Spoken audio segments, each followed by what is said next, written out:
Vincent, toi, tu es agriculteur dans Lyon, en grande culture, en agriculture bio, et tu es aussi investi dans ta coopérative. Et en plus d'être investi dans ta coopérative, tu es président de Union Bio Semences, qui est une station de semences bio, 100% bio, c'est la seule en France d'ailleurs. Et voilà. Et tu te poses plein de questions sur des semences. On peut dire aussi que tu es ingénieur agro et que tu as fait une thèse sur de la recherche participative. Donc, c'est aussi quelque chose qui te motive dans ta réflexion sur les semences et dont tu vas nous parler un petit peu. Je vais compléter très rapidement en présentant ma ferme. Donc, je suis Vincent Lefebvre et moi, je suis dans Lyon, à 2 heures au sud de Paris. Sur une ferme située dans un bocage, la Puisée, une petite région agricole.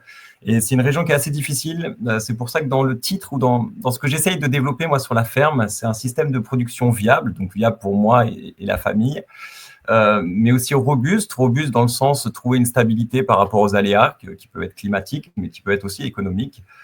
Et là, je voulais peut-être m'arrêter un peu, c'est mon environnement sous contrainte. Donc, j'ai des sols qui sont compliqués, des sous-sols argileux, hydromorphes, et beaucoup de silex, des profondeurs de sol très hétérogènes, mais souvent superficielles. Et en fait, souvent, on va passer de tout excès d'eau pendant l'hiver à un excès très rapide de sec, parce qu'on va avoir un mois sans eau, quoi. Donc, on est sur une zone vulnérable pour la grande culture. Alors, je suis en contradiction avec mon environnement parce que je devrais être éleveur comme ça l'était dans le bocage auparavant, sauf que je n'ai pas les compétences et pas le temps. Par contre, je suis très, très curieux d'essayer de développer des systèmes un petit peu alternatifs qui puissent s'y adapter. Et donc, oui, je suis ancré dans les filières biologiques qualitatives, donc aussi donc impliqué dans mes coopératives. Mais là, pour ce soir, je vais vraiment que focaliser sur ma ferme. Et c'est peut-être un peu trop formalisé la façon dont je témoigne, mais vous m'excuserez parce que en fait, ça me permet moi aussi, en répondant à votre sollicitation, de faire un point. Et souvent, quand on est dans une ferme, on a un peu du mal à se retirer et à réfléchir sur un sujet. Donc, j'en ai profité en fait pour réfléchir, parce que je pars dans beaucoup de sens et le travail de préparation, ça m'a permis un petit peu de me formaliser. Donc, j'espère que ça me servira à moi, mais j'espère surtout que ça sera clair pour vous.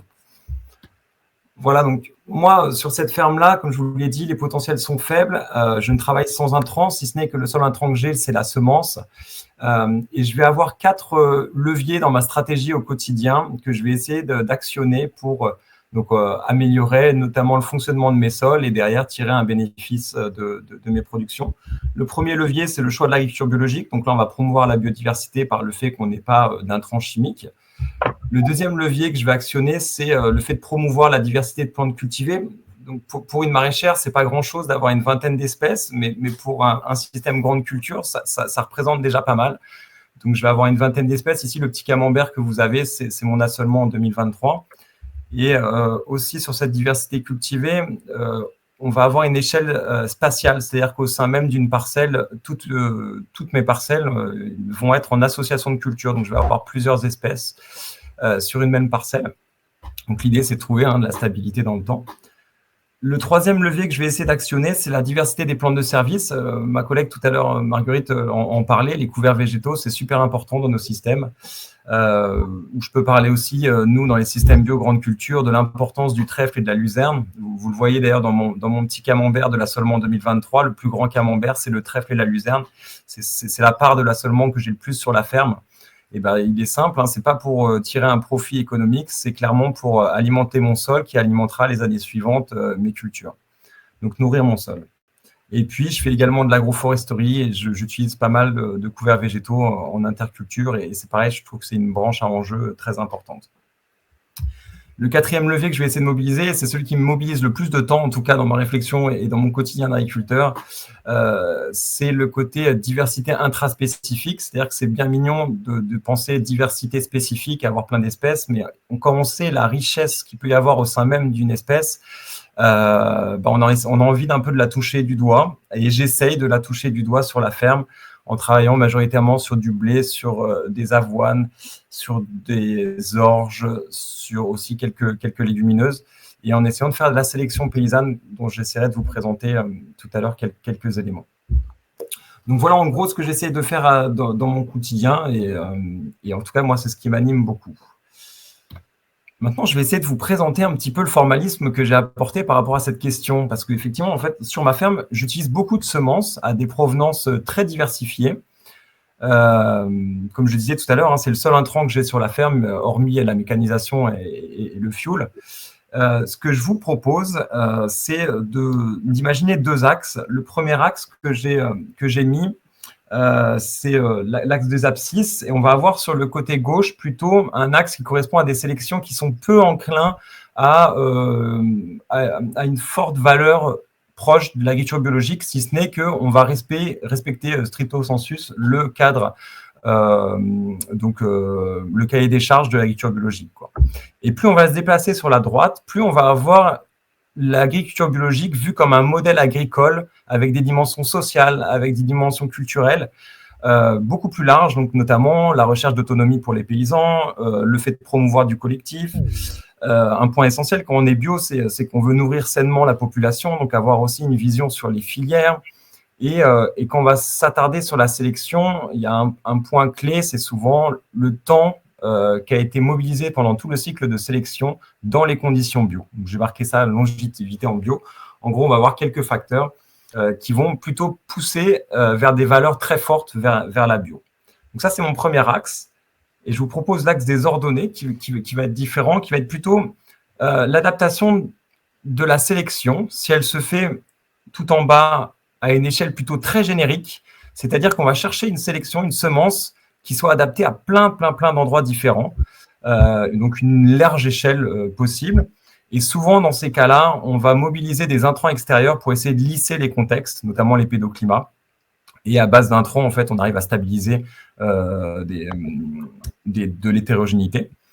Et souvent également, quand on va parler de sélection générique, on va être sur des filières déjà existantes et notamment des filières qui sont très normées, qui a des cahiers des charges à remplir. Et à l'inverse, on va aller vers le haut sur une échelle beaucoup plus ciblée de la sélection, où là, on va s'adapter beaucoup plus à une condition locale et peut-être même à des nouvelles combinaisons de pratiques qui peuvent être peu référencées, parce qu'on sait notamment aujourd'hui avec les combinaisons de pratiques agroécologiques qu'il y a plein de choses qu'on ne maîtrise pas, notamment au niveau référence technique ou scientifique. Donc, je me suis un petit peu amusé à positionner l'ensemble de mes semences sur ces cadres-là, et j'espère que c'est clair. Et maintenant, je vais pouvoir essayer de vous montrer un petit peu ce que je mobilise sur la ferme. On va commencer par un premier groupe. Merci Estelle d'avoir fait les définitions. Moi, ça tombe à pic, ce que tu as présenté dans ta partie, parce que je n'ai pas besoin d'y revenir, et ça, c'est chouette. Donc, vous allez avoir ici, dans les valeurs AB assez faibles et plutôt une orientation très générique de la semence, les lignées pures. Alors, il faut savoir qu'en bio, c'est autorisé d'utiliser en dérogation en fonction des certaines espèces des semences conventionnelles. Et puis, dans le cadre notamment de la multiplication de semences certifiées, la majorité des semences de base proviennent de l'agriculture conventionnelle. Donc, vous allez voir qu'on est très peu finalement sur les valeurs bio parce qu'on va mobiliser des productions conventionnelles. Donc ça, c'est clairement un schéma de sélection qui était fait pour l'agriculture conventionnelle, mais à défaut d'autre chose, il est aussi utilisé en agriculture biologique. Et moi, j'achète des semences parce que je fais des contrats de multiplication avec ma station de semences. Et donc, j'achète des semences qui proviennent de l'agriculture conventionnelle, qui ont été sélectionnées dans le cadre de l'agriculture conventionnelle, que je mets en multiplication chez moi dans les conditions bio. Donc, on a ces deux lignées-là, à la fois qui viennent du conventionnel à 100% ou qui viennent d'être multipliées en agriculture biologique et qui deviennent alors, comme l'a dit Estelle, la semence certifiée. Pour moi, ces deux schémas-là, c'est des schémas classiques mainstream, c'est-à-dire qu'on va plutôt adapter l'environnement à la plante. Et ça a été le modèle dominant de l'agriculture moderne, clairement basé sur la mécanisation, notamment sur les intrants, etc. On va y chercher vraiment quelque chose de très générique qui va adapter à plusieurs contextes. Je ne vais pas rentrer dans le détail, mais tout ça, c'est très normé, comme l'a montré Estelle sur les étiquettes SOC, etc. Mais pour y rentrer, il y a une certaine obligation sur du DHS ou des performances VATE, mais sans rentrer dans le détail. Et globalement, un peu dans la méthodologie de ces sélections-là, en gros, on a un obtenteur qui est quand même assez distant des réalités du terrain des agriculteurs, et souvent, on est un peu en silo. Chacun a sa façon de faire. L'obtenteur, c'est le sélectionneur, et l'agriculteur, finalement, il est un peu vu comme le consommateur final. Donc voilà un petit peu la présentation de ce premier groupe-là. Pour vous dire que moi, sur la ferme, je les utilise beaucoup, ces groupes-là, pour des raisons souvent d'intégration dans des filières, parce que c'est des variétés qui sont attendues par la filière. Aussi parce que c'est des variétés qui correspondent bien à des bonnes conditions pratiques, notamment moi, quand je suis derrière ma rotation de luzerne, je vais la détruire au labour et je suis dans des conditions où moi j'estime être plutôt favorable. Donc là, je vais mobiliser de telles variétés-là. Et puis aussi beaucoup parce que j'ai pas le choix. Je vais vous montrer aujourd'hui. Donc ça, c'est mon assolement 2025. Donc l'ensemble des petits camemberts, c'est une espèce. Alors c'est peut-être pas très très clair, mais tout ce qui est sur fond noir, c'est des semences qui viennent de l'agriculture conventionnelle. Donc aujourd'hui, je sème 74% de mes semences avec ce genre de génétique-là. Et dans la majorité des cas, alors bien sûr, c'est pour la filière, mais c'est aussi parce que j'ai pas le choix. On parlait des couverts végétaux tout à l'heure, le trèfle d'Alexandrie, le trèfle violet, il n'y a pas du tout de travaux qui sont réalisés en agriculture biologique aujourd'hui. Donc, je ne peux que mobiliser des semences qui viennent du conventionnel. Donc voilà, ça c'est la première part de mes semences sur la ferme et c'est la majoritaire. Vous allez vous en rendre compte. Aujourd'hui, ça fait plus d'une quinzaine d'années que je travaille sur des sélections alternatives et je suis encore grandement majoritaire avec ces sélections-là. Le deuxième groupe que je veux vous présenter, c'est un groupe qui ressemble beaucoup à cela dans la méthodologie, où on va avoir un petit peu des DHS, des VATE, mais peut-être un peu plus souples parce qu'elles vont être vraiment très ciblées sur l'agriculture biologique. Donc, c'est pour ça que je les ai mis un peu plus à droite sur mon axe des abscisses. Là, on va avoir des sélections vraiment, soit leur ensemble de leur cycle, en général, c'est une dizaine d'années pour obtenir une semence certifiée. L'ensemble du cycle de sélection se fait en bio, soit une bonne partie du cycle de sélection se fait en bio. Donc là, on est vraiment plus sur des spécificités prises en compte de la bio. Donc ça, on peut les acheter directement en semences certifiées, c'est ce que je fais. Mais aussi, on peut en faire de la semence de ferme, et c'est ce que je fais. Moi, je fais de la semence de ferme, c'est-à-dire que j'achète de la semence certifiée qui deviendront mes semences de ferme l'année d'après. Et c'est souvent ces sélections-là, spécifiques à la baie, que je prends. Et puis, j'ai marqué aussi un troisième, le 2C, là, qui est un petit groupe aussi, c'est que je fais aussi des mélanges de variétés. Et souvent, ces variétés viennent de variétés sélectionnées en bio. Donc, j'ai mentionné que c'est souvent les Allemands, les Suisses, les Autrichiens qui sont beaucoup plus avancés sur nous, que nous, sur la sélection 100% bio. Donc, je le mentionne comme ça. Et donc, pourquoi je les mobilise sur la ferme? Pour moi, c'est aussi pour des questions de filière. Je suis ancré dans les filières qui ont besoin de ce type de semences-là.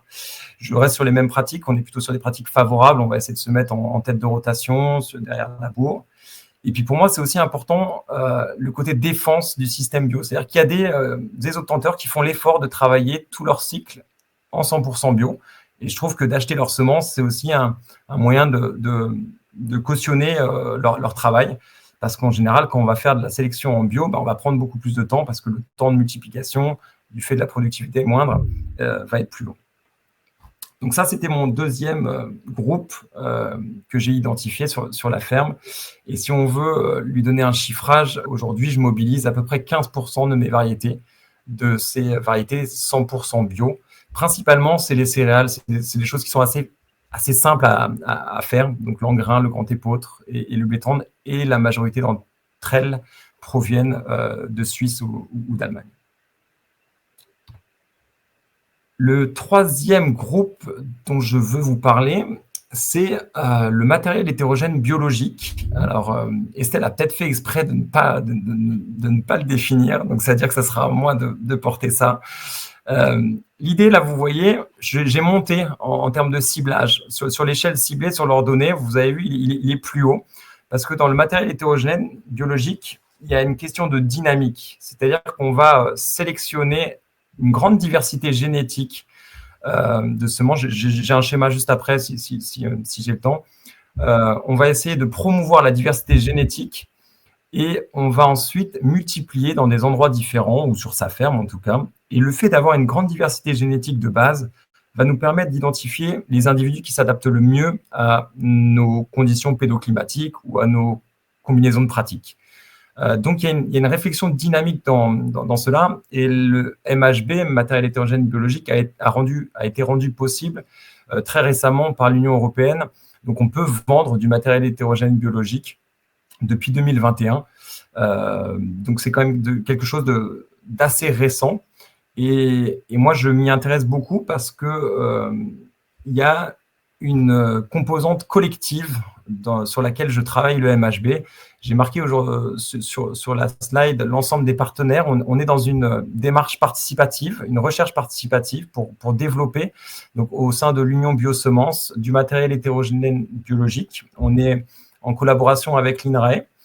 On a Estelle qui fait la coordination de notre projet et nous, on est 2 coopératives, donc Cosebi et Biocer.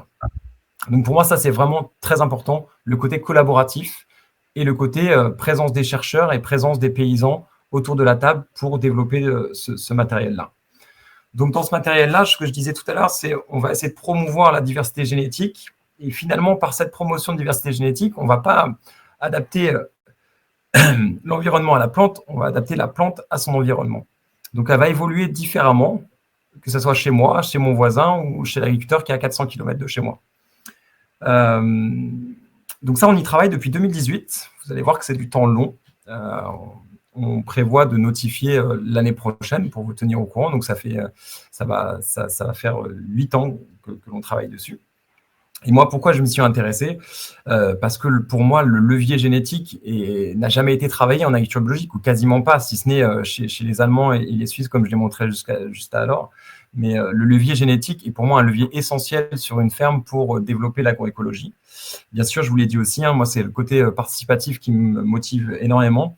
Et dans ce cadre de méthodologie, j'ai des essais, des expérimentations qui sont faites à la ferme. Donc, on est décentralisé par rapport aux méthodes que j'ai pu vous présenter juste avant. Bon, le constat, c'est qu'aujourd'hui, c'est long. Et je commence tout juste à faire de la multiplication. Donc, j'ai un petit pourcentage de ma surface qui est, et notamment sur du blé tendre, on travaille dessus. Et moi, je m'amuse également à essayer d'être assez... de mettre une pression. Je vous ai dit, c'est dynamique. Je multiplie ce matériel hétérogène biologique dans des conditions particulières. C'est-à-dire que je vais le mettre en fin de rotation sur mes sols. Donc là où j'ai une faible disponibilité en azote et une forte pression d'adventice. Et souvent, je le mets en culture associée. Donc là, vraiment, moi, l'objectif, c'est d'accompagner finalement mes combinaisons de pratiques agroécologiques avec le levier génétique apporté par le MHB. Donc ça, c'est vraiment quelque chose qui m'importe beaucoup et sur lequel je travaille sur la ferme.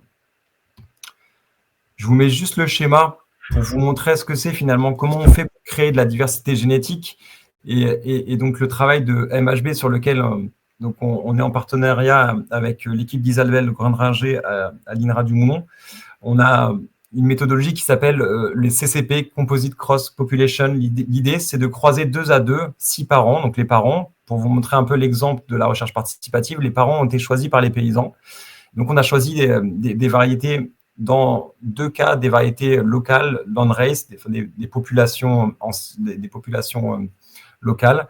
Et aussi, on a fait une 3e CCP où on a croisé des variétés modernes avec des landrace. Et donc, l'idée, en fait, du MHB, c'est de créer une grande diversité. Vous voyez, la première année, on va croiser 2 à 2 les 6 points colorés. Et la génération d'après, on va avoir dans l'enfance, on va avoir plein d'individus différents. Et en fait, normalement, le sélectionneur va faire de la fixation. Il va choisir un individu qui lui semble vraiment intéressant et à partir de cet individu-là, il va le fixer dans le temps. Là, c'est complètement le contraire, c'est qu'on va laisser les générations suivantes s'exprimer et avec l'hypothèse derrière que les générations qui s'expriment sont celles qui s'adaptent le mieux au terroir ou aux combinaisons de pratiques. Donc ça, c'était le MHB. Et enfin, la 4e composante, donc l'origine de semences sur lesquelles je travaille sur la ferme, Estelle en a parlé aussi tout à l'heure, c'est des populations, et notamment moi, des populations dynamiques. Donc on va être sur des choses un petit peu similaires à ce qu'on vient de voir sur le MHB, mais on va monter d'un cran sur le côté local parce que là, c'est clairement moi qui fais le travail à 100% sur la ferme et avec mes objectifs à moi, avec mon sol à moi.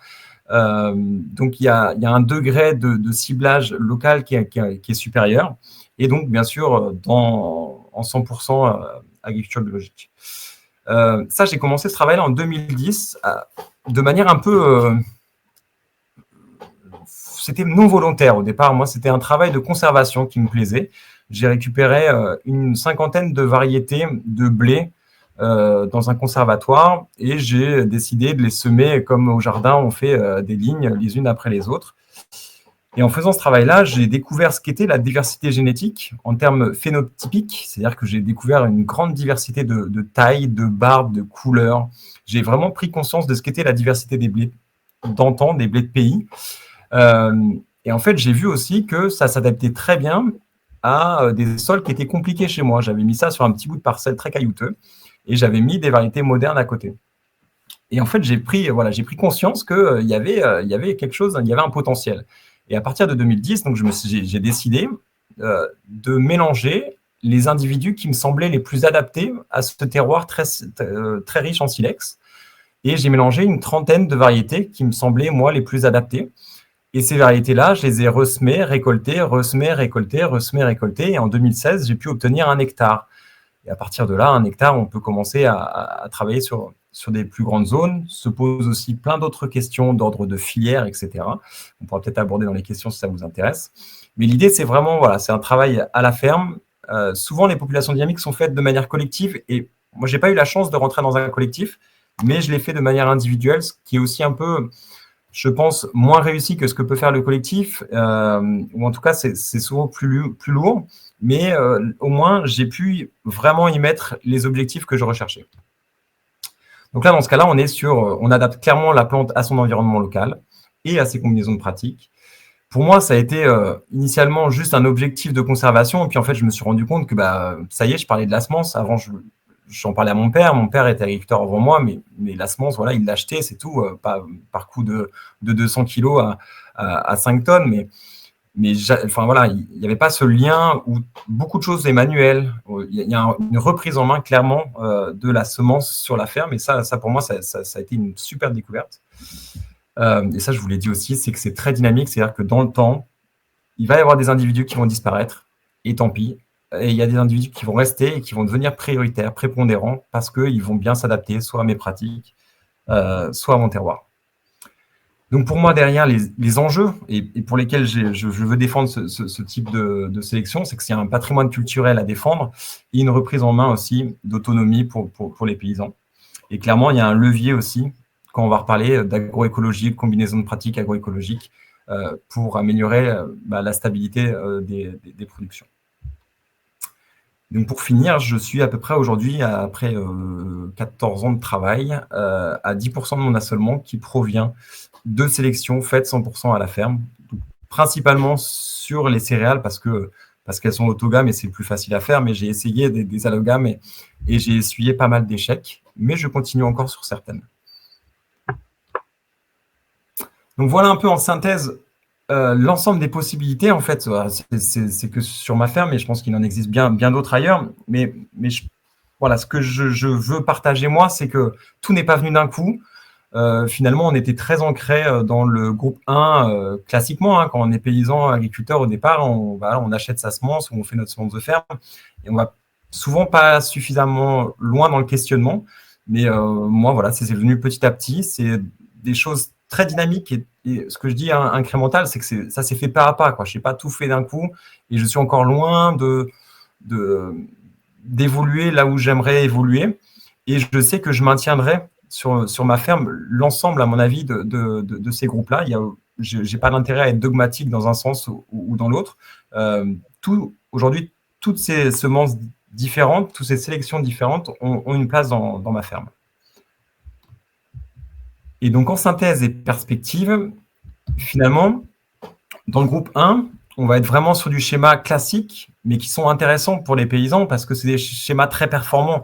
Le fait de travailler en îlot, finalement, c'est souvent descendant, mais ça va vite et c'est aussi souvent facile. Alors, il y a un lien de consommateur, il y a un lien un peu capitalistique derrière ça, hein, mais c'est des choses qui vont vite, donc c'est des actions assez rapides. Et bien sûr, il y a l'ancrage de la filière, et l'ancrage de la filière, c'est quand même quelque chose d'essentiel quand on est agriculteur. Et ce que je lui reproche, moi, c'est vraiment le côté décentralisé et aussi en silo, parce que souvent, on peut être un peu déconnecté de ce qui se passe des réalités de terrain. Et je pense que les 70 ans qu'on vient de vivre depuis la Seconde Guerre mondiale avec cette montée en puissance de ce modèle-là, a rendu très distant le lien entre le paysan et la semence. C'est ce que vous faites dans votre webinaire. Je trouve ça super, hein, c'est se questionner sur la réappropriation de la semence. C'est compliqué parce qu'on a aussi un côté culturel qui fait que ça fait 70 ans où on trouve que la semence est plutôt facile parce qu'on peut l'acheter très facilement chez un obtenteur. Et j'ai mis plein de petits mots un peu fourre-tout, mais qui me semblent, enfin moi qui me plaisent, dans ce groupe-là qu'on pourrait un peu mettre à l'opposé, mais aujourd'hui qui sont un peu en gestation et encore peu soutenus, je pense, mais des points essentiels, c'est du collectif, c'est l'ouverture vers les champs des possibles. Enfin, quand on voit la hauteur des enjeux que le monde agricole aujourd'hui a en face de lui, rester dans un seul modèle en bas à gauche me semble assez dangereux. Donc, ouvrir les champs des possibles grâce à d'autres méthodologies de sélection me semble super intéressant. Il y a encore beaucoup à faire. Souvent, on se pose plus de questions que ce qu'on a de résultats. Moi, au quotidien, sur ma ferme, je n'arrête pas de me poser des questions. Et on aimerait bien toucher un peu plus de résultats parfois. Et puis derrière, je pense qu'il y a des côtés éthiques qui sont aussi importants, au moins à sensibiliser autour de soi. Moi, je reçois aussi des groupes d'agriculteurs et des étudiants, mais je trouve ça vraiment important de reprendre un peu la question de la semence. C'est quelque chose d'essentiel, et pas que nous, paysans. Hein. Je pense que si les consommateurs aussi pouvaient prendre conscience de l'importance de la semence, ce serait des belles avancées. Et c'est pour ça que je note qu'il y a aussi besoin de beaucoup de pédagogie, beaucoup de structuration. Il y a encore beaucoup de choses à faire. Donc, c'est un milieu à fort enjeu et bien intéressant, en tout cas moi qui me passionne beaucoup. Et je marque un petit peu avec un point d'interrogation, mais voilà, quand je vois les enjeux qu'il y a aujourd'hui autour de l'agriculture, c'est plutôt ce versant-là à droite, voire en haut à droite, qui serait intéressant de davantage accompagner, même si voilà, toutes les formes sont également importantes. Mais je pense que les proportions, on a été en schéma ultra dominant en bas à gauche, ça serait bien de rééquilibrer petit à petit, ou en tout cas, je pense qu'il y a un intérêt si on veut trouver des voies, des leviers et des améliorations pour l'avenir sur l'impact de nos pratiques, notamment sur l'environnement, mais pas que, aussi sur la santé. Voilà, merci beaucoup pour votre écoute et puis au plaisir d'avoir des questions. Eh ben, merci beaucoup, Vincent. Moi, j'avais juste une petite remarque. Il me semble que tu as parlé de méthode décentralisée pour le groupe qui était en bas à droite, à gauche. Il me semble que c'est plutôt une méthode centralisée, non ? Je me suis trompé. Voilà. Merci. Et par contre, pour préciser, tout ce qui est justement sélection participative, c'est plutôt décentralisé puisque c'est réparti sur le territoire. Tout à fait ça.